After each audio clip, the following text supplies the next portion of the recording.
Welcome back guys. The topic for today is user mod. Now once you have created a user with the help of the user add command, sometimes you want to change certain attributes of the user.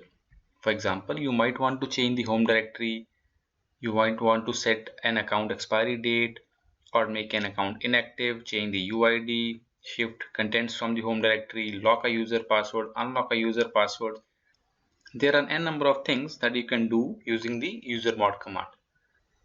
So do watch the video till the end so that you do not miss anything related to the user mod command. So the first thing that we are going to learn is how to add value to the comments field. So the options that we are going to use is -c. Now let us see how this works.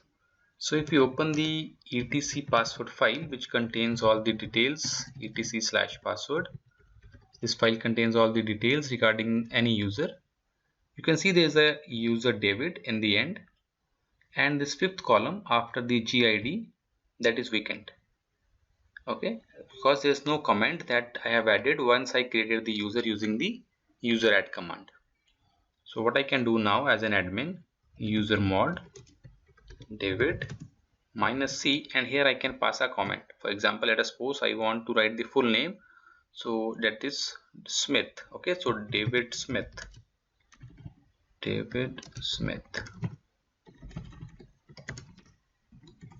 Now if I view the file again, you can see now this particular column contains the full name, that is David Smith. So there can be any comment that you want to relate with the particular user. The next option is how to change user's home directory. So the option is -d.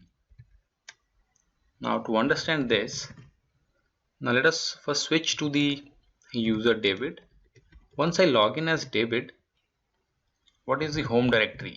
That is /home/David. Okay, by default whenever you create a user, a home directory with the same name is also created for every particular user. Now once David is using this particular directory, he creates, for example, a d1 directory. Alright, there's a file with this name already existing, so let me create another directory, d2. Okay, now David has created a directory d2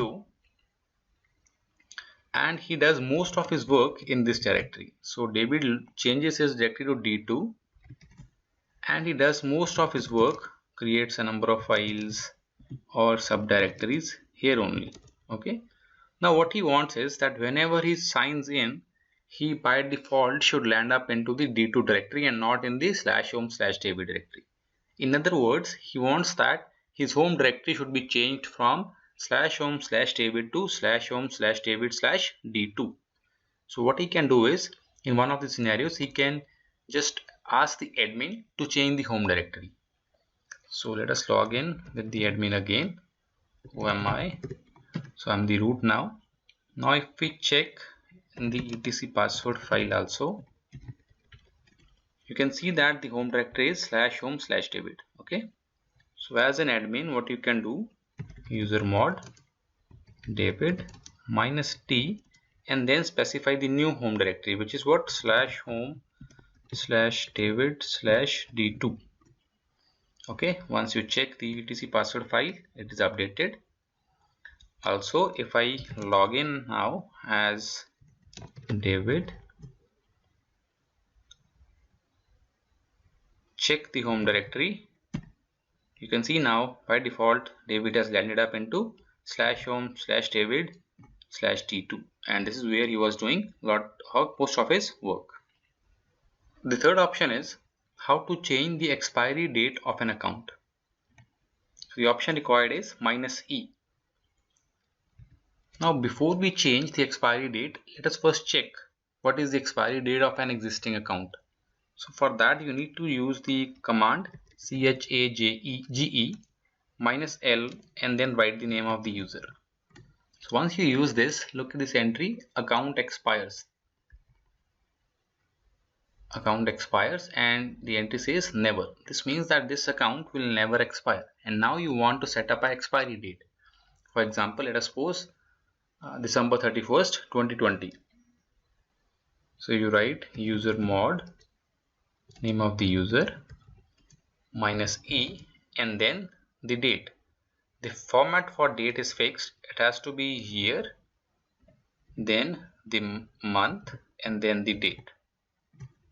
So if I check the details again using CHAGE, and now you can see the expiry date has changed to December 31st 2020, and now this account is going to expire after this particular date. The next option is changing group to which the user belongs, and the option is -g. Again, if I look into the etc password file, and we can see that the user David belongs to a group whose UID is 1002. Now if I want to change this group, so what I can write, user mod David -g, and write a group ID of another group. Let us suppose it is 1001, which is the group for Rohit. Now if I check the entries again, and you can see now David also belongs to 1001 group. The next option is how to assign supplementary groups. So this we have already discussed in user add also. So once you have created the user and then you want to add him to supplementary groups, the option is -G. So as discussed earlier, supplementary groups are additional groups apart from the primary group. So we have just changed the primary group of David to 1001. And if let us suppose there are some more groups. So there's a group 1000 also, to which the user Baljit belongs. If I now want David to be part of that 1000 group, where the 1000 group will act as a supplementary group, so as a sort of a temporary group, whatever, like user mod David -G and then 100. You can see that the primary group is still the same, but how to see the change in supplementary group? Just view the etc groups file, and you can see here Baljit in this group, David is the supplementary user, okay, or the group Baljit is the supplementary group for the user David. Next option is how to change the login name.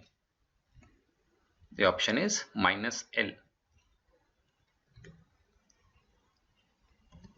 So now let us suppose I want to change the login name for David. So user mod David -L, and now I want the login name to be Smith. Alright, so check the etc password file, and you can see now the name of David is changed to Smith. All other details are still the same. Nothing has changed here. The next option is how to log the user password. So you want that the user is no more able to access his account, so you want to log the password. The option is -L. Now let us see how this works. So if I switch to the user Smith, it asks me the password. So I enter the password for this user and I'm able to log in. Who am I? Smith. Okay, I'm going to exit now. Log in as the super user. Now as an admin, I want to lock the password for Smith. So -L. The password is logged. If I exit and try to log in now from Smith's account, use the same password again, now it will show me an error because the password has been logged by the super user. Alright, so a corresponding command will be to unlock the password. So it will be what? -U. So now I'm going to use the sudo command to execute the same user mod Smith -U. Now if I try to log in with Smith, enter the correct password, and who am I? Smith. The next thing we are going to learn is how to move the contents from the current home directory to a new home directory. For this, the option is -M. So this is almost similar to the one where we change the home directory. The only difference will be that this time the contents will also move from the current home directory to the new home directory, which was not the case earlier. So this I would like you to try on your own. Compare it with the option where we just created the new home directory and the option was -t. So just compare -m with -t and you will see the difference. The last option that we are going to do is how to change the UID of the user. So again, looking at the etc password file, the UID of user Smith is 1002. So if we want to change it, so user mod Smith -u and the new UID, it is 2002. View the contents again of etc password and you can see now that the UID is changed to 2002. So that was all about how to use the user mod command. Now it is time to test yourself. So the first question is, as an admin, you want that a user U1 is not able to log in to his account using his existing password. What options are available with the admin? The second question is, Rohit is assigned a new project to work upon. All members of this project are assigned to a temporary group trainee. Assign Rohit to this group. Don't change the primary group but assign Rohit to this temporary group. Which option will you use? Finally, as an admin, how can you ensure that the account of user Rohit expires on 12/12/2025? What will be the command? So do share your answers in the comment section, and if you have any doubts, feel free to ask. For any further reading, please refer to this link and keep watching DexTutor, keep sharing, don't forget to subscribe and like our videos. See you in the next class. Take care.